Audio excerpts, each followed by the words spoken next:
La Bourse de Paris termine la semaine en beauté sur un gain de 1,11% et clôture largement au-dessus du seuil des 4 900 points à 4 925 points précisément, soit son niveau du mois de novembre. Les nouvelles ne sont pourtant pas très rassurantes entre le coup de frein de la croissance en zone euro et les inquiétudes affichées par la BCE cette semaine. Mais les investisseurs ont apparemment décidé de voir le verre à moitié plein en portant davantage leur attention sur les résultats des entreprises plutôt qu'au ralentissement économique. Les premières publications d'entreprises d'ailleurs ont été plutôt bien accueillis, ce qui a permis de redonner du souffle au secteur qui avait le plus souffert l'an dernier, comme la technologie ou encore la grande distribution. Dans l'actualité des valeurs, justement, le secteur automobile se détache avec Renault qui termine en tête sur le CAC, soutenu par les propos du ministre japonais du Commerce qui a appelé de ses vœux à des discussions productives entre les deux nouveaux dirigeants des deux constructeurs automobiles. STMicroelectronics se distingue également dans le vert, et ce malgré les résultats d'Intel qui a publié des prévisions de résultats inférieurs aux attentes pour le premier trimestre, ce qui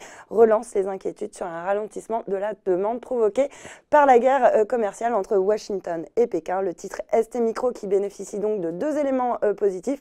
D'abord, une publication annuelle très solide avec un résultat net en hausse de plus de 60% à 1,29 milliard de dollars, et dans un second temps, des propos positifs de l'analyste Liberum qui confirme sa recommandation à l'achat et son objectif de cours de 23 euros sur le dossier, en jugeant la valorisation attractive.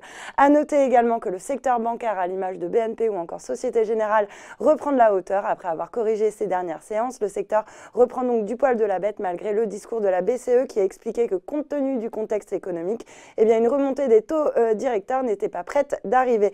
Au sein du SBF 120, Ipsos domine avec 8,3% de gains sans nouvelles particulières. Enfin, sur le SRD, GC International flambe de plus de 30% à 14 centimes d'euros après avoir annoncé sa présence à Cybertech, une conférence qui réunit les chefs de file de la cybersécurité, des décideurs gouvernementaux du monde entier et les meilleurs experts en technologie.